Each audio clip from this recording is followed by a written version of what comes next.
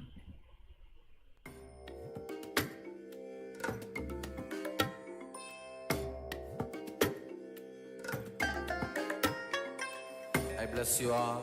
Let you all open all your three eyes and manifest the power. Nityananda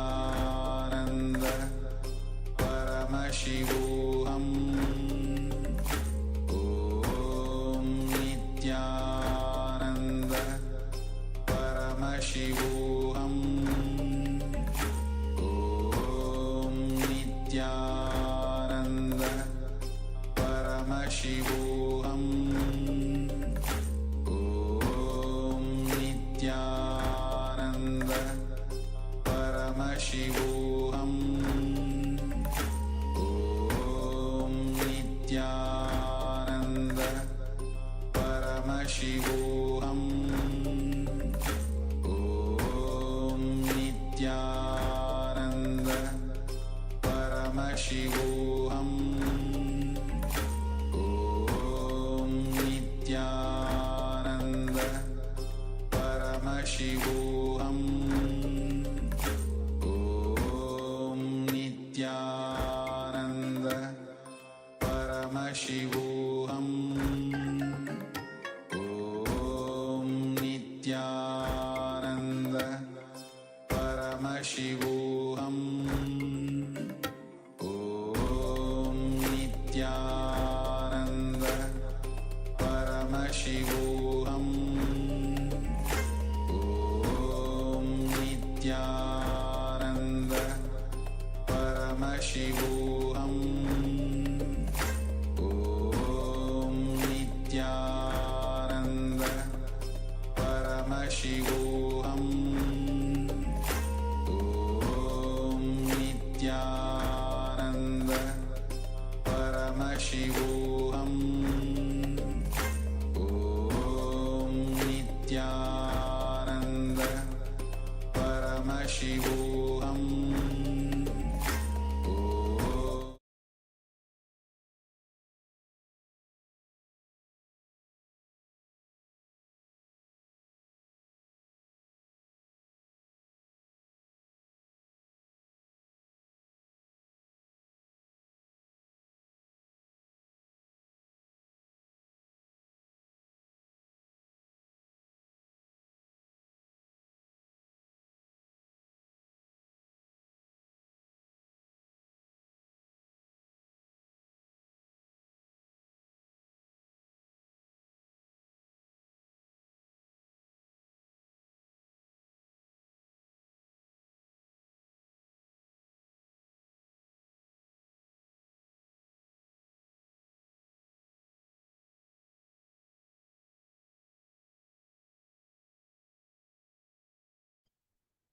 Yes. Let us now enter into the power manifestation. We have just completed the Prathama Vinyasa Krama and Dvitiya Vinyasa Krama Yoga, the powerful 308 asana sequence. So in that same space, in that same powerful space of oneness with Paramashiva, with the Supreme Pontiff of Hinduism, let us enter into the power manifestation segment. So please get your eye bands. I request all of the participants to get your eye bands and be seated. in front of the camera, and make sure to keep your cameras turned on. First, get the eye bands and just settle down in front of the cameras.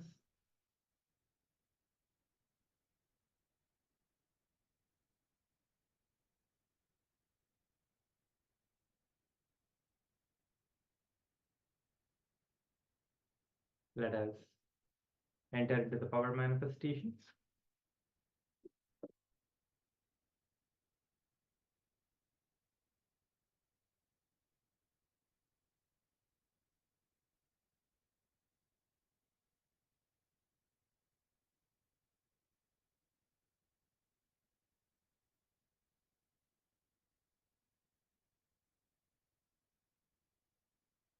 Visualize Swamiji intensely in your third eye, keeping your eyes closed. Keep your eyes closed. Intensely visualize the form of Paramashiva, of the Supreme Point of Hinduism, in your third eye. Keep that intense visualization going on. We will be manifesting the power of the third eye reading and seeing the colors today.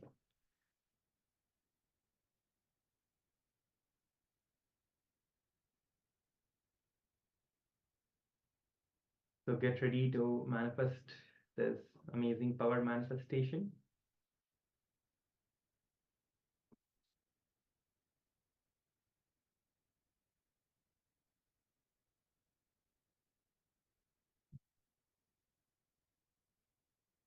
Yes. So let us now enter into the power manifestation. We will be listening to the Shastra Pramana for the power of the third eye, blindfold reading for the power of the third eye. So let us enter into this power manifestation. So let us first listen to the Shastra Pramana now. Kapalantarmanonyasya tishtanmilitalochanaha kramena manasodardhyat lakshaye lakshyamuttamam. By fixing the mind on the inner space within the crown center and sitting stably without any movement, having the eyes closed in succession, by that stability of the mind and the inner space through the power of the third eye, one directly sees the ultimate goal, which is the Lakshyam, by having the vision beyond the sight that reveals any object or place, attaining the space of oneness with the source, with Paramashiva. So this is the beautiful revelations by Paramashiva himself.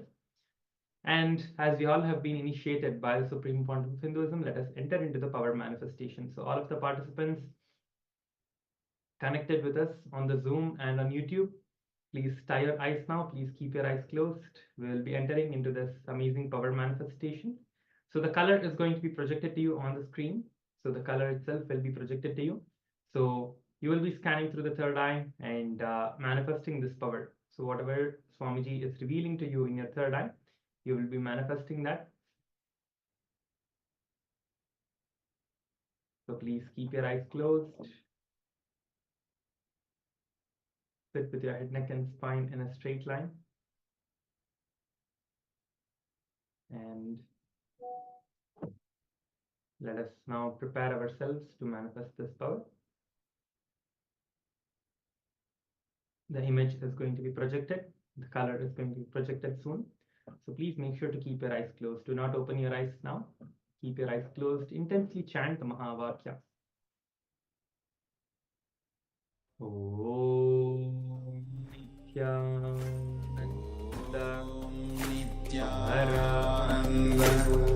Paramashivoham.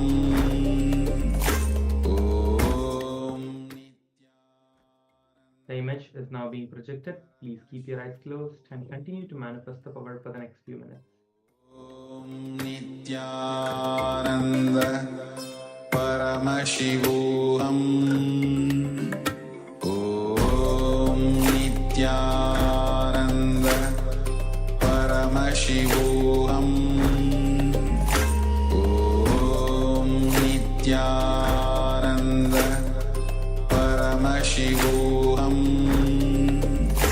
Om Nityananda Paramashivoham.